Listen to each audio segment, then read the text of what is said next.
Hello, good evening to all. My name is Sukanya and I welcome you all on my channel.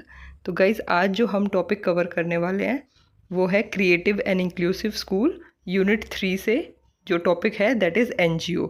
NGO का क्या role होता है inclusive education में या dealing with children with disability के अंदर। तो 16, 4, 8 तीनों में ही ये आ सकता है और एक बहुत इंपॉर्टेंट क्वेश्चन है, तो ये ज़रूर करके जाना। चलिए देख लेते हैं, मीनिंग से स्टार्ट करते हैं। एनजीओ नॉन गवर्नमेंट ऑर्गेनाइजेशन, इसका मतलब क्या होता है कि इनको नॉन प्रॉफिट ऑर्गेनाइजेशंस भी बोलते हैं। और जैसे कि नेम ही सजेस्ट कर रहा है, नॉन गवर्नमेंट मींस ये गवर्नमेंट ऑर्गेनाइजेशंस नहीं होती, ये नॉन गवर्नमेंट ऑर्गेनाइजेशंस होती हैं। These are the organisations which work for the benefit of community with the motive of charity. तो जो भी ये सोसाइटी में काम करती हैं, कम्युनिटी के लिए काम करती हैं, तो इनका मोटिव जो है अर्निंग नहीं होता, इनका मोटिव सिर्फ चैरिटी होता है। They are not the government. Then हम देख लेते हैं कि यूएन ने क्या डेफिनेशन दी है एनजीओ की।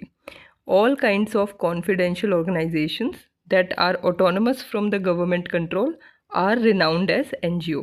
तो जो भी कॉन्फिडेंशियल ऑर्गेनाइजेशंस होती हैं जो कि इंडिपेंडेंट होती हैं गवर्नमेंट कंट्रोल से, उनको हम एनजीओ बोलते हैं। फिर हम देखते हैं कि वर्ल्ड बैंक ने क्या डेफिनेशन दी है। वर्ल्ड बैंक बोलता है कि NGO is an independent voluntary association of people acting together on a continuous basis for some common purpose other than achieving government office, making money और इलीगल एक्टिविटीज़।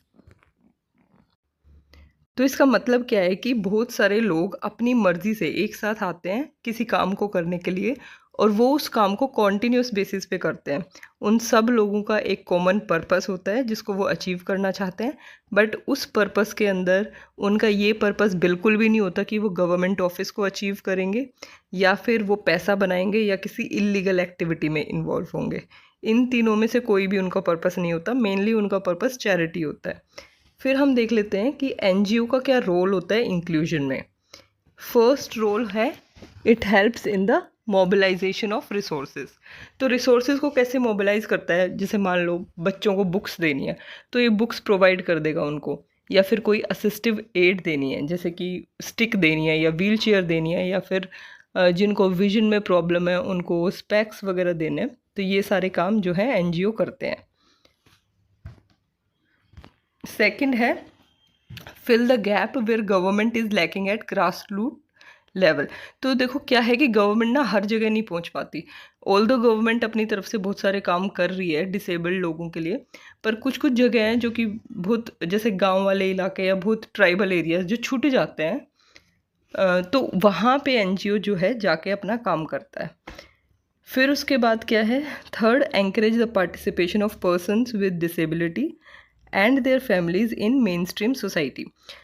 तो देखो जो भी बच्चे होते हैं या जो लोग होते हैं जिनको कोई डिसेबिलिटी होती है, उनको मेन स्ट्रीम सोसाइटी को फेस करने में बहुत ज़्यादा प्रॉब्लम होती है।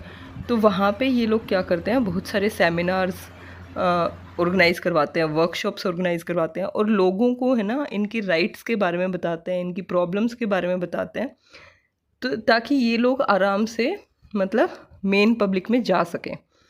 ठीक है। फिर उसके बाद है educate and sensitise the public about the rights and entitlements of PWD. मतलब यही है कि लोगों को बताते हैं कि इनके राइट्स क्या हैं। फिर next point is they work in collaboration with the government in the field of inclusive education. तो ये गवर्नमेंट के साथ भी मिलके काम करते हैं। फॉर एग्जांपल ये हेल्थ मिनिस्ट्री के साथ, लेबर मिनिस्ट्री के साथ जो भी स्कीम्स आई होती हैं उनको इम्प्लीमेंट करवाने में ये हेल्प करते हैं। Sixth point is they track the impact of inclusion on students learning outcomes. तो ये बच्चों का लर्निंग आउटकम भी ट्रैक करते हैं कि कितना इन्होंने सीखा है, कितनी इनकी प्रोग्रेस हो रही है। Seventh point is they equip the teachers with the teaching strategies through various training programs and workshops. तो जो भी टीचर्स जो इन बच्चों को हैंडल करती हैं या इनसे डील करती हैं, उनके लिए भी बहुत सारे सेमिनार्स और प्रोग्राम्स ऑर्गेनाइज करवाए जाते हैं सो दैट टीचर्स को बताया जा सके कि उनको इन बच्चों को किस तरीके से हैंडल करना है। Eighth point is they conduct workshops to overcome stereotype challenges, prejudices and promote acceptance of diversity. मतलब ये अलग अलग वर्कशॉप्स कंडक्ट करवा के जो भी स्टीरियोटाइप सोसाइटी में होते हैं कि इन बच्चों के साथ नहीं रहना या इनको छूना नहीं, या जो भी किसी भी टाइप का ऐसा स्टीरियोटाइप हो, उन सबको दूर करवाने में एनजीओज हेल्प करते हैं। तो यही था हमारा एनजीओ से रिलेटेड।